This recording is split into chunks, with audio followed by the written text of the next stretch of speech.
Our reasons to decline to take ownership of the results so declared and announced are as follows. 1. That the aggregation of the percentages of the results scored by the 4 presidential candidates who were on the ballot as declared by Mr. Chebukati presented to us a mathematical absurdity that defies logic. Take notice that Mr. Chebukati's aggregation was as follows. Raila Odinga, 48.85%. William Ruto, 50.49%. Waiga Maure, 0.27%. Wajakoya George, 0.44%. This summation gives us a total of 100.01%.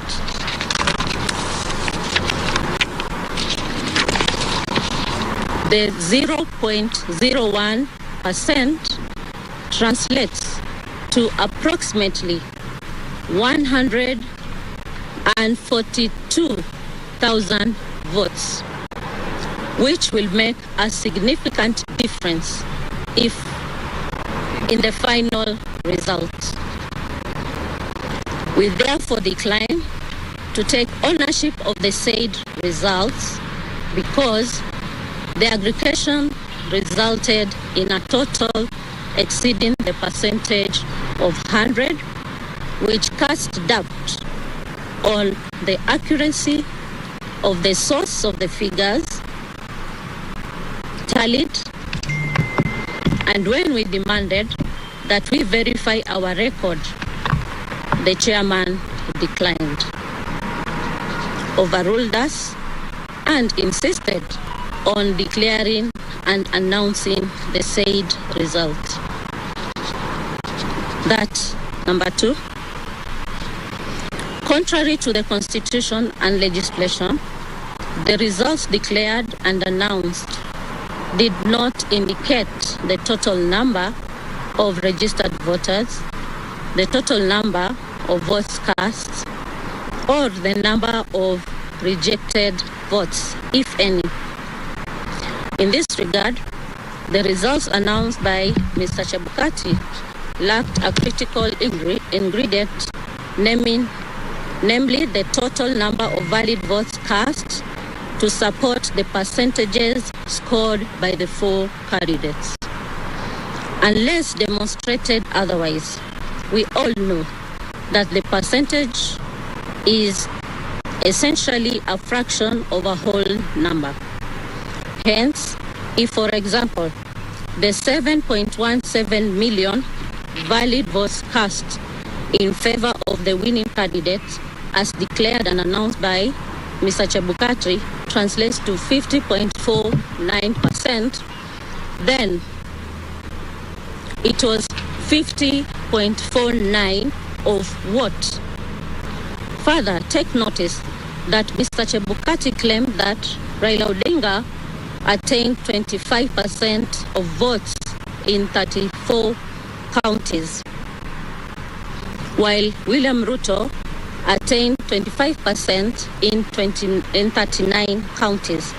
The question is, which figures in the 34 and 39 counties respectively constituted the independent variable to warrant the conclusion of 25% in 34 counties and 25% in the 39 counties for Raila and Ruto respectively.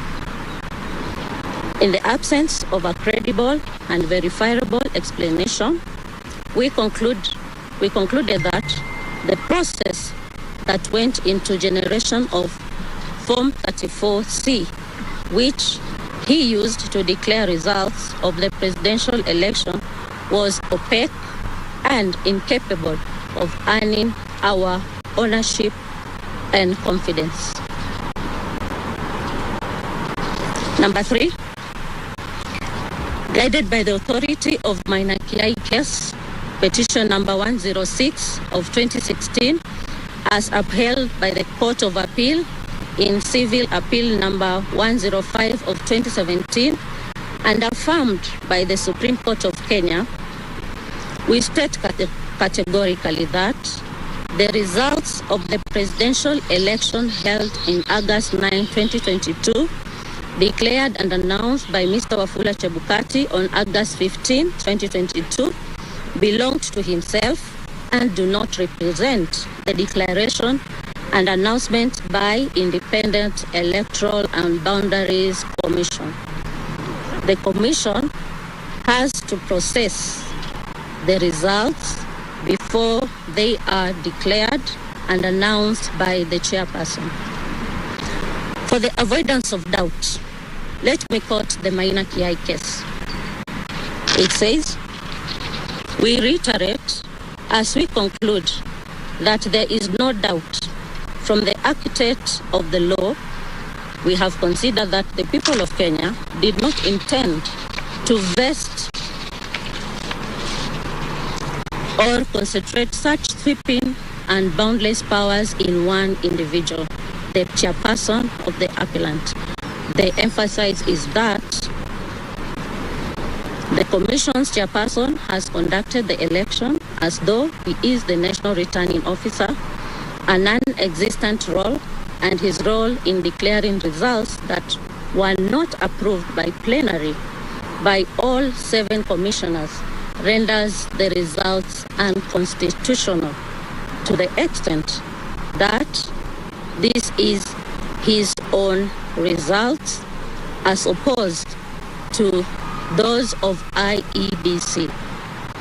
In keeping to Article 138(2) of the Constitution, there is no national presidential election in Kenya, but rather the presidential election is held in each constituency.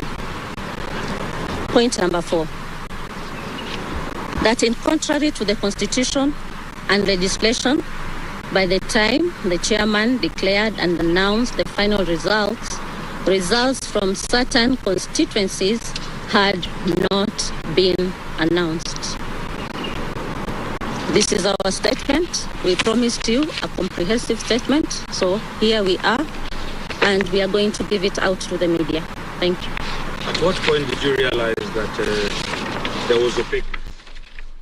Haya, maswala hayo yanayoibuliwa na wale makamishna wa 4. Haya, turudi huko kidogo tusikize wanahabari wanajaribu kuuliza maswali. Cherera.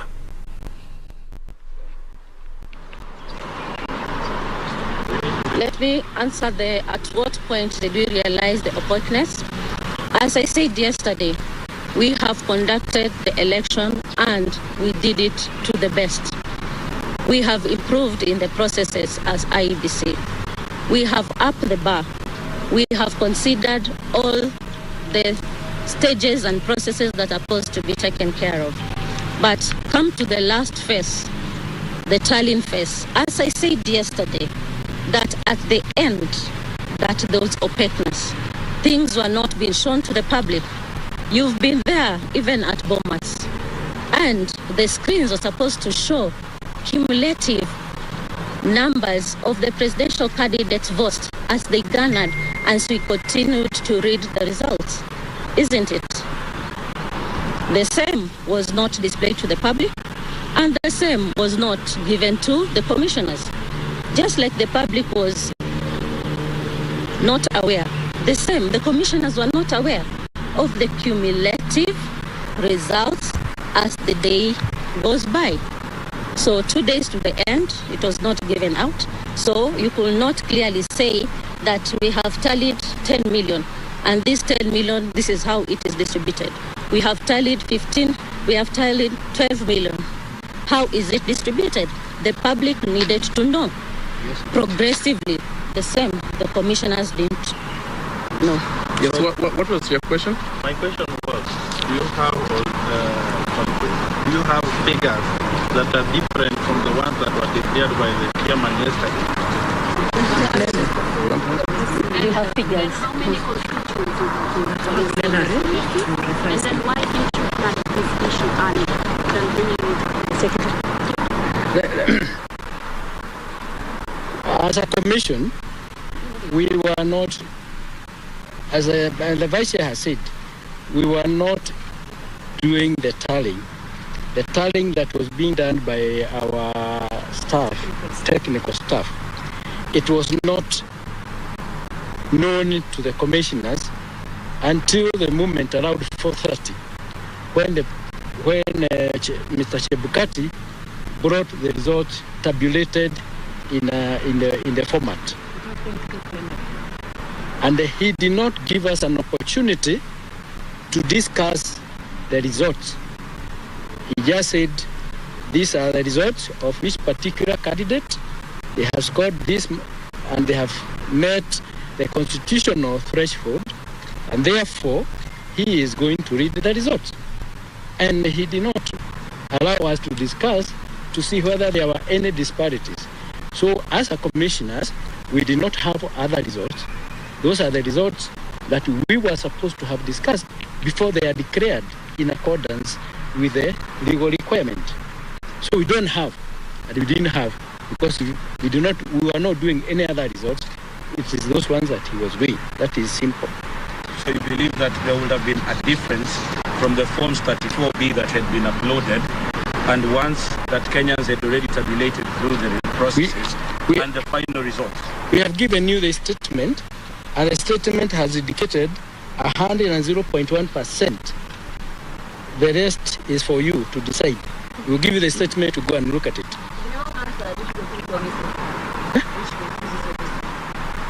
We do not know the actual numbers, but even if you looked at the screen, before the results were announced by Mr. Chebukati, they were required to announce constituencies that have not been announced. There were about 20 or slightly 20, between 20 and 30. We know that because Professor Gurie was carrying the files to go and announce those results before Mr. Chebukati announces the presidential results. Okay, so sorry, can we hear your question? Just one question.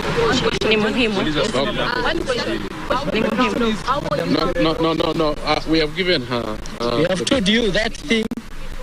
Let me tell you. We are going to the next question. Let me answer. We have said very, very clearly, and I want you to listen, that the final tallying of the results was not brought to the attention of the commission, so I will not be able to answer that question. It's only Mr. Chebukati who can answer that question for you. I have a question. Okay. Yes. Another question? The casted valid voted counts are casted from the King's Gate do not reflect on the Form 34A. Do you realize that? Let me tell you, we have said what was announced. We are not taking ownership because it was not brought to our attention to look at them, analyze them, process them as it is required, even in the legislation. So I will not be able to answer that. My question is, if you say you do not know the numbers, and you do not know the count, but you partake in the process of announcing the results, someone asked, then what was your role at the beginning of Kenya? Let me answer. Okay, let me explain this. We announced the results from several constituencies, all of us, and all the members of the commission. And once that is done, it was going to the back end. What we are saying that back end was the privacy of Chebukati, not the rest of the commissioners. And it would have required for him to bring that back end analysis to the plenary to discuss and look at the results and evaluate and see what has been done at the back end. That is very simple. So if you want to ask about that back end, then you can check with Mr. Chebukati. But let me expound on that, please. the issue that we have, and I want to make this very clear, with the process, is the involvement of commissioners in making a decision that this is the final product that we are giving to the people of Kenya. If that is not determined by the commissioners, then it remains the duty and the role and the responsibility of only one person. And that is the issue that we had in the boardroom, where these are the final results. That's what he told us. And then we asked, how about some of the issues that the political parties had raised? And he said that, I will deal with that. And they never dealt with that. These issues that political parties were raising from the floor of the tallying center were important and needed not to have been disregarded. Now, these are the issues that we were answering. Where then did those issues go in the context of the final tally of the result that you are going to mention? This is our problem. Well, yes. Now that. And also, okay. Let me. Doesn't the mandate to declare the presidential election rest with the chairperson of the committee, of the commission? Yes. Just like he did. Yes, the mandation to declare the mandate to declare is in the role of the chair of the commission.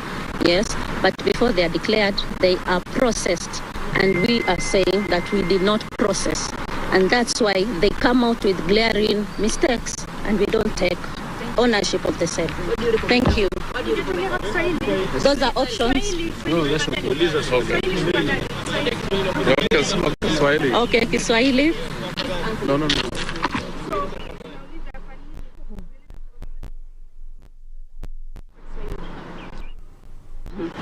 Si nikupatie. Naomba pia kwa nini mnasema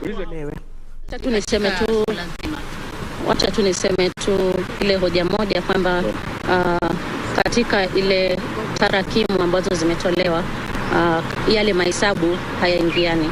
Ni vipi unaweza kusema umepata 100.01? Sote tulienda shule na tukiangalia 0.01, ukiangalia katika valid votes, hiyo ni kura 1140. Hizo kura, tukiangalia jinsi mchakato umeendelea, ni kura nyingi sana ambazo zinaweza kuleta